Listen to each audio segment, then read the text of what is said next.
Hello and welcome back to another video with the Juventus Fan Club of Scotland. This week is going to be a wee bit different. We've not got any of the usual crew with us. This week we have Christopher Reid. Christopher, how are you? Not too bad. Yourself? Aye, good mate, good. Man. We also have a Mr. Scott Gillespie. Scott, how are we? I'm good, thanks. Yep, all good. Good stuff. So this week is a wee bit different. We're not really going to talk about the couple of games for Juventus, but we might touch on it later on in the video. We'll see how we got on. This week we're just here to talk about two young members of the fan club and just chat about what made them fall in love with Juventus. So I'm going to kick it off. Chris, what brought you to Juventus? I think probably like most people my age, Channel 4. Well, Italia programme. I was 7 when that sort of kicked off. That was the 92-93 season. Obviously, a great season. We won the UEFA Cup, beat Dortmund in the final. And I remember watching the games. I was always a football fan. And I was just really drawn to Juventus, to the supporters, to the colour of the supporters, strangely, and just the way that some of the players played. I think I remember Andreas Moller. He actually played in the 92 season when it sort of first come on. Baggio, I think he was pretty much the stud of Italian football at the time. And Peruzzi, who I thought was an absolutely fantastic goalkeeper and quite underrated. So that's really where it sort of started from, to be honest with you. So you get the good years of the 90s where at Juventus were absolutely dominant with kind of the best players in the world. Yeah, I mean, I was born in 85, so I didn't win the league for 9 years, wasn't it, before I eventually won the league again.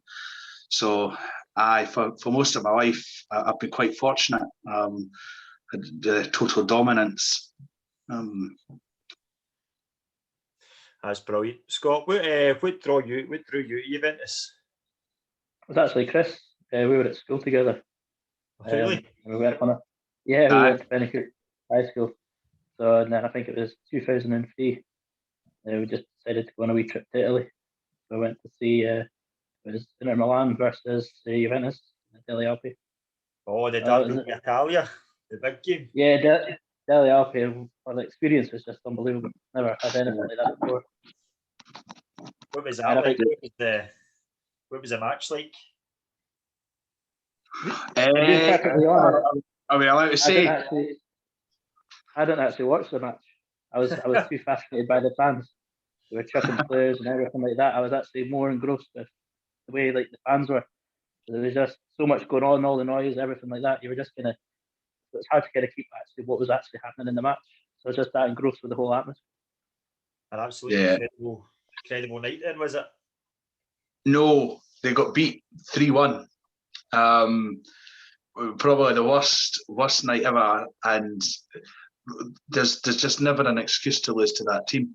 It was horrendous, but as Scott says, our tickets were on the Curva Scriva, so there was a lot going on around us, which was just absolutely fantastic. It really, really was. So how was the trip in total? Did you enjoy Turin, or was there any shenanigans involved? The trip was good, but it's weird trying to fly to Turin from Scotland because there was no direct flights. We had to fly to London, sleep overnight in the airport in London, and then fly to Turin in the morning. But at 18, that doesn't bother you. You don't care. Turin was good. Really liked it. Different to some of the cities in the south, I would say, but you know what, it was amazing. It was just an overall amazing experience. However, we do have one story from the trip that stands out above the rest, Excellent. This is what I like to hear. I'm sorry, Scott, but I got it. So we were at the airport ready to come back, and you know, a little hungover, a little bit sort of disorganised, and you know, just try to sort of make do. And I was in the bathroom brushing my teeth. I know, but Scott decided he was going to phone his mum. So he phones his mum from Italy and says, "Oh, Mum, I need your help," because he doesn't get her. He gets her answer machine. "I need your help. I'm in trouble. I've been arrested." I nearly choked at the time. I said, you can't say that, Scott. He says, "Oh, I'll fix it when we get to London. I'll phone her and just tell her it's a joke." So we got into play, got to London, quite late. Completely forgot to phone his mum. Completely forgot. Spent the night in the airport in London, flew back up to Edinburgh the following day. And as Scott was getting home, his mum and his sister had just been leaving, and they were going to the Italian consulate to find out what had happened. Because they couldn't get a hold of him. Because obviously phones and all this kind of piece with being in the airport. And his mum had been round to my house to try and speak to my mum to see what had happened. Couldn't get my mum. She was out at work. I'd been to the neighbours to try and find out what happened. It's something I will never ever forget. And I feel as if his mum kind of blamed me a little bit. So if she ever watches this video, I'm sorry. It wasn't me though. Scott, what was your mum's reaction? For me, it was a life experience that I'll never forget. I think it was just one of those things like when you're young and you're kind of stupid, you want to see someone's reaction. So that was kind of my whole point. And I was lucky that once I got back in Edinburgh and we were travelling, I basically got off the bus. My mum was passing by in the car with my sister driving to the consulate, and that's when she seen me, and I was like, "Oh yeah." Then that's when I kind of realised, I seen her face, and I was thinking, "Oh yeah, I'm in for it now. I'm really kind of in trouble here." And then she played the message back. She said, "Does that sound like a joke?" And I was kind of like, "No." Your legs. Pretty much, yeah. I'm not gonna lie. I think, but for me, the experience in Turin was, we didn't get so much of the city, but the build up to the match, everything like that was just, because we were staying in a hotel. I remember that I basically just followed along with Kris because he was part of the London Supporters Club, I think, at the time. And I remember we were standing outside one of the hotels. The Juventus team bus pulled up. And this would have been about 5 hours prior to kickoff. And they had about 50 odd fans just waiting outside chanting. And then you seen all the players basically 20 metres away coming off the bus, Buffon, Ram, everybody just coming off, going into this hotel like 6 hours prior to match, just probably going for some dinner. Even that, and then going back to the hotel, getting ready, going to the stadium. Then even at the stadium, it wasn't turnstiles. It was basically like a block of guards standing there. And basically, we didn't have a ticket. It's almost like a pass. They got passed between us. So because I'm quite shy, I was waiting at the back. Everybody else has went through. Kris has went through. I get the ticket passed to me, and I walk up to the guy, hand it to him. He just kind of pushes me to the side, says, "Sorry." So I was kind of like, "Okay." And I try to wave Kris down. He's already walking in. He's like, "Well, I'll try it again." So I go back in. The guy pushes me to the side. I'm thinking, "Oh, what the hell? Can't speak any Italian." Outside the stadium, Kris is in there. Kris speaks to the rep we were with. He basically speaks to the guy saying, "He's okay, he's with us." And the guy just lets us in. And I was just like, "Whoa. Like, really? Did that really just get to happen?" I think it was we were meant to be in the bottom tier of the stand, but because we were trying to get access to the top. But like just little bits like that stick out in my mind, thinking, like, just absolutely crazy. Never did anything like that before. Joe, it's quite funny. I mind the first time I ever went to the Stadio dell'Alpi with my mum and dad. This was my second trip. The first trip was against Brescia when Baggio played with them. But my second trip, I was maybe about 13. my mum and dad took me, and a kind of similar thing happened. We were at Juve Fiorentina, so it was quite a tasty game. I've never seen a police presence like this in my life.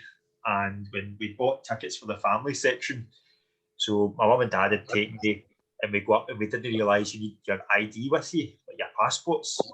So whenever my mum luckily had hers, but we went up to the guy, and he was like, "Oh, where's your passports?" We're like, oh. Luckily my mum found hers in her bag, or else he was going to send us back. And this was like half an hour before kick-off.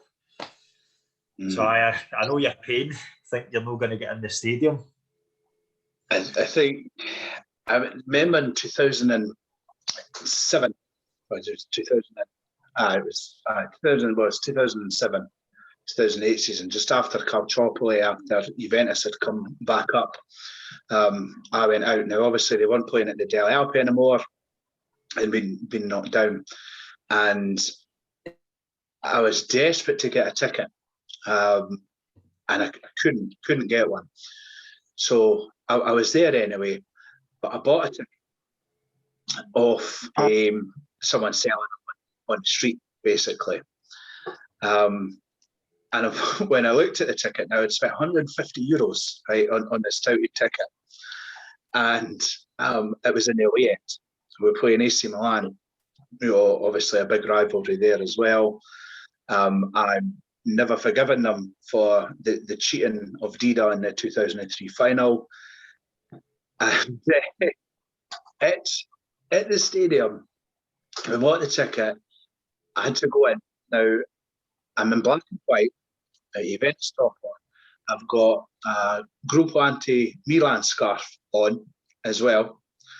And I've walked down, and it was all gated off, and all the buses were parked there. I went down, you had to go and show your ticket to the one cop that was on this big sort of gate, fenced in place, and then walk up past all the buses. Now, I was on my own at the time.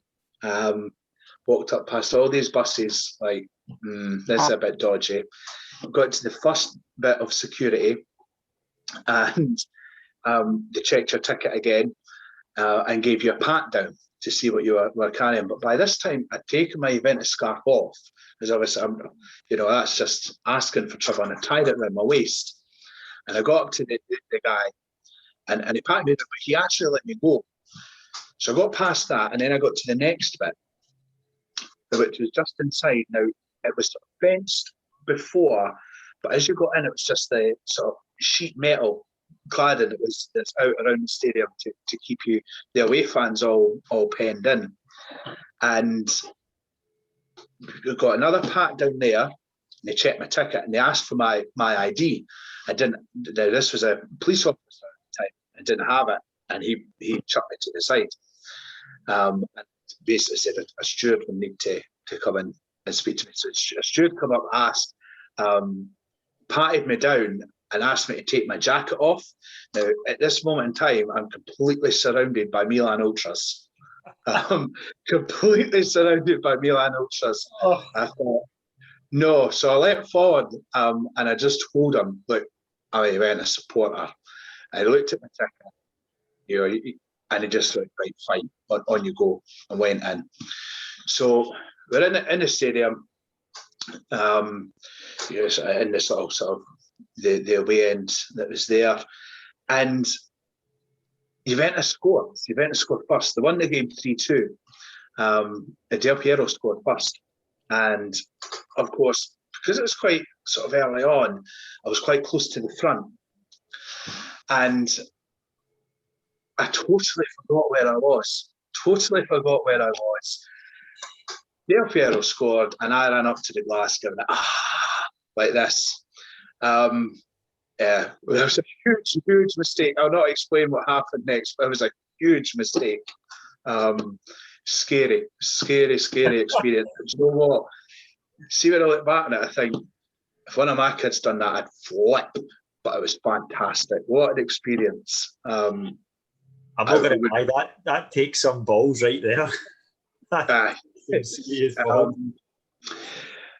Yeah, it was. It was something else. I'm not going to lie. I don't think I'd have the courage to do something like that. So, Scott, tell me, how many games have you been to roughly? You've been to quite a few. So that one with Chris, I was at the Manchester Champions League match with Enzo and Jonathan a few years back. And then I kind of followed that on. I went to Madrid. I had to get myself an away ticket at that time. I think that cost me €100. And I was on the way, and the same thing. You're in the way stand, you're on your own. You kind of, what you do, there's so many kind of Ronaldo fans. You can sense that everybody just hated Ronaldo, like constantly. And you didn't hear the Juventus fans like at all. It was basically like anytime they tried to even sing a song, just whistles and basically hurling abuse at them, sort of thing. So I was just kind of, Madrid. Atletico, yeah. So I was basically right bang top of the stand in the middle. And even when they scored, I was just kind of like, just didn't do anything, no reaction, just kind of stood and just kind of watched it as a spectator rather than trying to put it, because you have to be careful. Then I think I followed, once we got through, I went to the Ajax match. That again, another amazing stadium. What a great experience that was. I managed to get, I messed up. I was going to get a bus from Edinburgh to Amsterdam, but because of the time it takes you, I had to get a flight last minute because I would have arrived a day later. So I flew over, stayed in the airport that night, then bussed it back to London, then London to Edinburgh. So that was a trek, but it was worth it. And then I think the last match I was at would have been with Chris, and we went to Germany. And we did 2 matches. We started off at Dortmund against Prague, and then it was Leverkusen, Juventus. Both, again, like when you go to stadiums in Europe, it's something else. The experience, there's something about it that just makes it like, wow, this is what. And football is like this is what you want to be doing. It's just traveling around, seeing different places, seeing the different fans, and sometimes it's the away fans that impress you more. Because we went to Dortmund under the impression that the home fans, they're going to be absolutely fantastic. But me and Chris were both blown away by how passionate the Prague fans were, because we were right next to them. And they just didn't let up. Like constantly, even at half-time interval, they were just constantly just chanting away. See, I love that way away games. Like now you go to an away game, like there's maybe only kind of a couple of thousand of you, and it's just constant with singing and chanting, and everybody's just in the zone. That really makes football for me. Now the German tickets, are they not really cheap as well? Are they not a lot cheaper than like Italian football? Yeah, it was quite cheap, especially for a Champions League tie.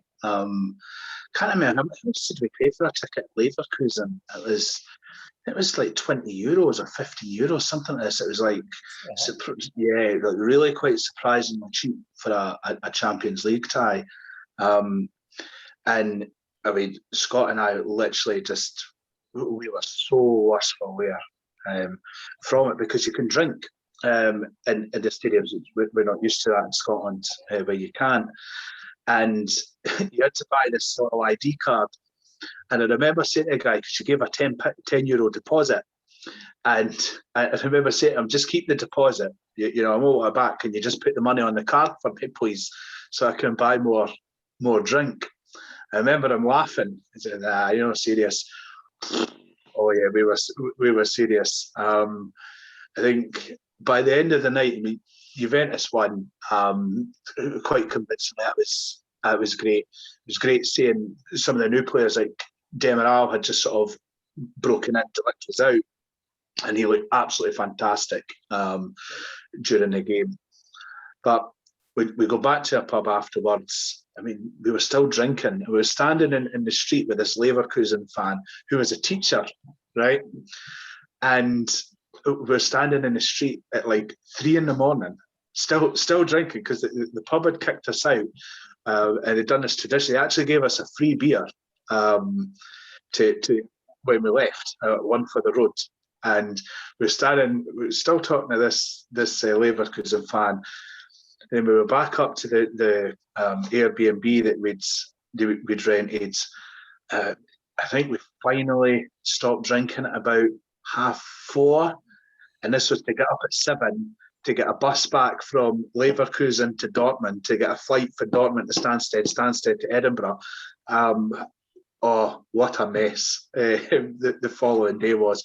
But honestly, what a fantastic experience. It really, really was absolutely fantastic.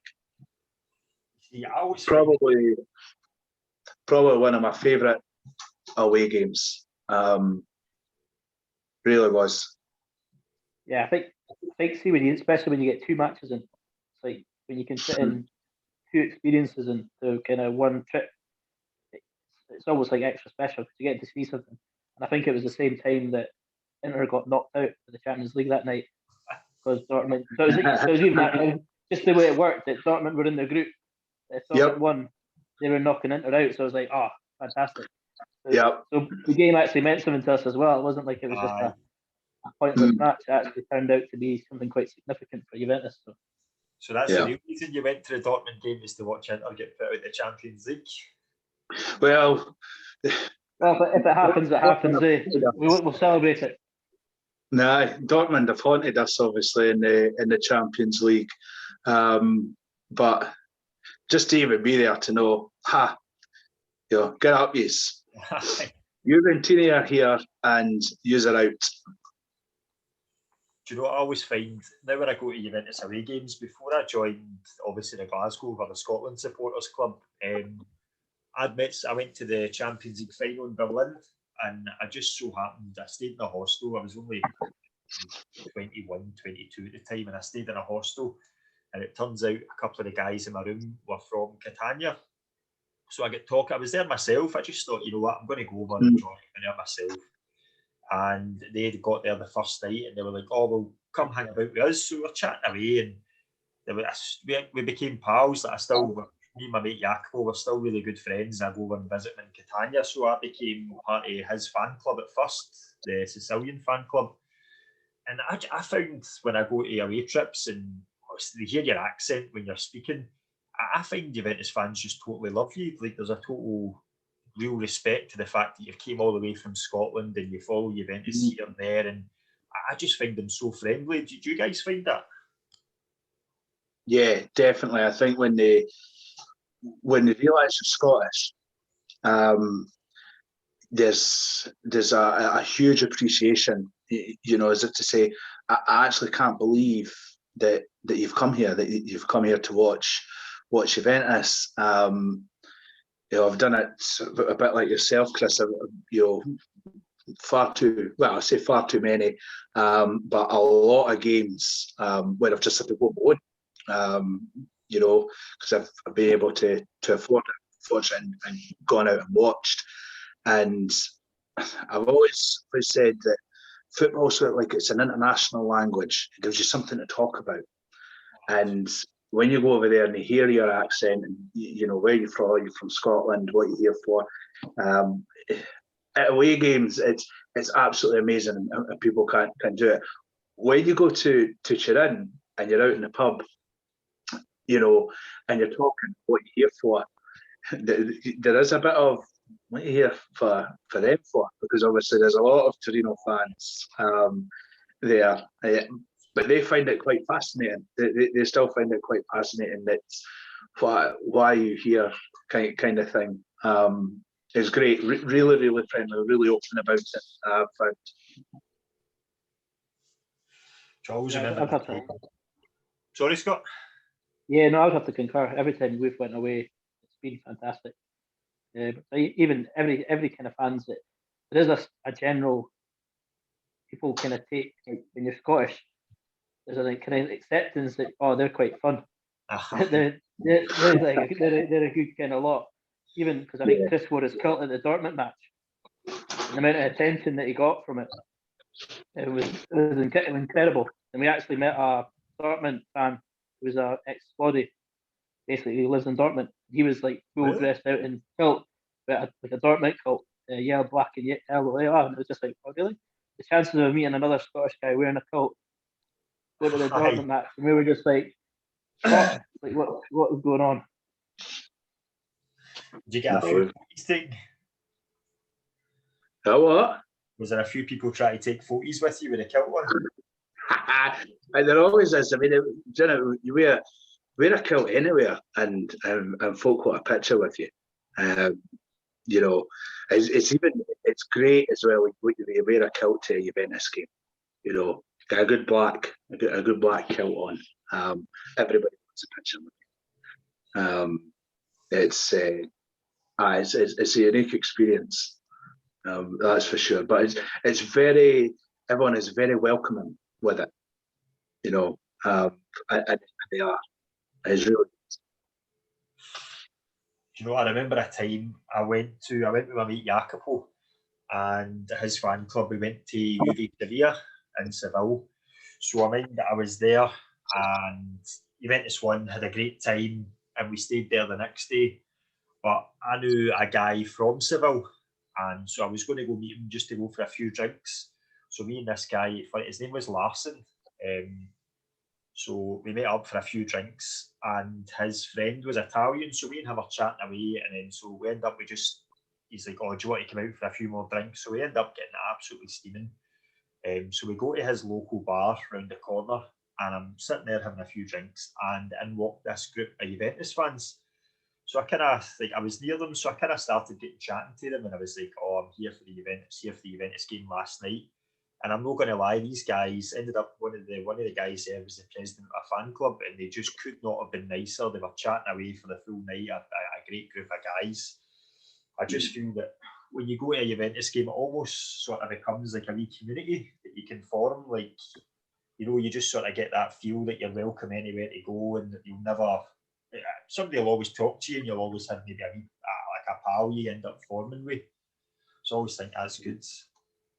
Right, boys, before we finish, what have you thought in the last couple of weeks of Serie A and the Champions League? Go on, Scott, kick us off. For me, it's been kind of hit and miss. I'm so desperate for Pirlo to succeed, but sometimes it's the tactics that he kind of puts out. I'm not quite sure the players are working with it. And I don't know if that's down to the whole COVID, not having a full strength squad that causes that as problems. There's so many kind of contributions this season, which makes it so hard to actually judge Pirlo. But at the end of the day, it's Juventus, and you need to beat Inter to get this kind of 10 in a row. It's so kind of important to perform, but it just feels like our performance keeps dropping. It's like, I think after the cup win against Napoli, it felt like it lifted something off Pirlo to like shoulders to say, right, you can actually win something.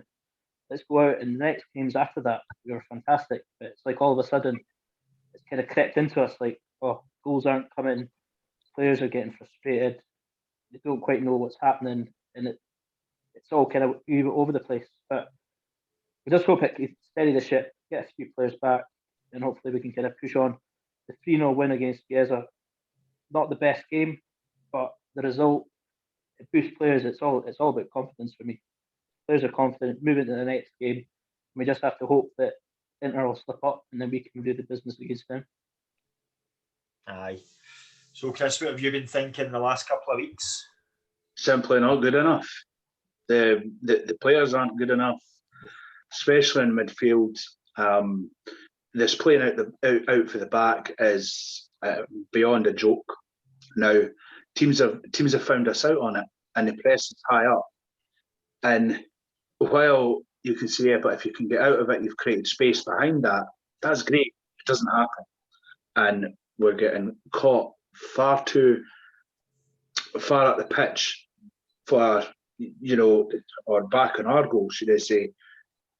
It's not working. And all our play seems to be down the wing. There is nothing in the middle of the park. Absolutely nothing in the middle of the park. When you watch us play recently, we play out for the back, but we'll come across and try to pick the ball up on the wing, and they try to keep it out there, and then, you know, they try to whip in crosses. But teams have cottoned on to that. And what they're doing is they're pressing us out to the wing. They're pressing us out to the wing, one, to keep us away from the inside, and two, because we've got nothing inside. You know, Rabiot, Ramsey, they're not good enough. Bentancur, he hasn't developed into the player he looked like he would. I'm not completely out on him, but developed into that kind of player yet.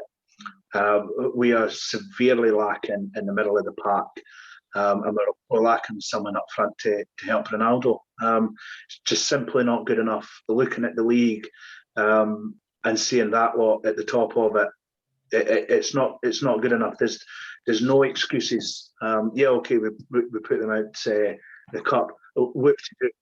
I couldn't care less. Losing the league to them is just not acceptable at all. And we really need to buck up our ideas. Unfortunately, I don't think we will, because I don't think we've got the quality in the team. I really don't think we've got the quality in the team. We're missing far too much in the middle of the pitch, and we seem far too determined to find that Pirlo free transfer, and we're too reliant on it. That's a once in a lifetime thing. We sent Rabiot on a free, Ramsey on a free, and let's be honest, if you're at a top club and the top club is willing to let your contract run down, and it offers you a new deal, says, yeah, okay, we're happy to stay, you turn it down, and they don't really do anything about it, that clearly says to me, they're not overly fussed. And if clubs like Paris Saint-Germain and Arsenal are not overly fussed about holding on to stars, then clubs like Juventus should not be interested in going anywhere near them, because they're clearly not elite enough, they're clearly not good enough, and they're not worth the time and the hassle. And we get caught out with that too much. Hopefully it turns around. I hope I'm wrong. I'll eat a hat. I don't care. But, I just don't see it. I really don't see it. Don't see it in a play. Don't see it in the quality in midfield. Obviously, if anybody's been watching the videos that we've been putting up, everybody knows how we feel about the central midfield department. And I've just had a bit of news coming through that's going to make that even worse. Rodrigo Bentancur has tested positive for COVID. So he's going to be out for 7 to 10 days, which pretty much means he's going to miss next week's game against Porto. So Rabiot and McKennie are the only two fit midfielders, and I think McKennie's struggling with a wee bit of an injury, so we're really going to struggle there. But Lazio at the weekend, isn't it? Lazio on Saturday, so and that's the player. Top of the list is Milinkovic-Savic. Want to see him come in. I have a feeling he's going to tear us apart. I hope not, but that's horrible news. Yeah, I think it would be nice to see some of the younger players kind of get, rather than just using them for the smaller matches, seeing them kind of what they can do. Like, it would have been a good opportunity for Fagioli. I think he got injured just prior to the match. It would have been a great opportunity to get somebody like them to start a few of the younger ones and let them kind of push on. I think the game that we had, we played 4 or 5 the youth players that don't normally. I thought that was probably one of our best games of the season. I know it's against smaller opposition, but you can see there's a different kind of confidence about them. They're willing to play for each other. But sometimes you think senior players don't quite have that desire, whereas I think the younger ones, they're playing for the shirt. They want to prove that they can be at this club. I mean, you've always got that youthful exuberance where a young player coming in just wants to play football, and he's like, if I have a good performance, Andrea might put me in another game and he might try me here. So I think youth players obviously can offer you something, but to bring in a boy like Fagioli against Milinkovic-Savic could be really bad for the boys' confidence. Yeah, but you can't do any worse than Rabiot. I mean, if I was him, I'd be sitting thinking, what on earth do I need to do to get a game here? It's nah. Yeah, they need to go.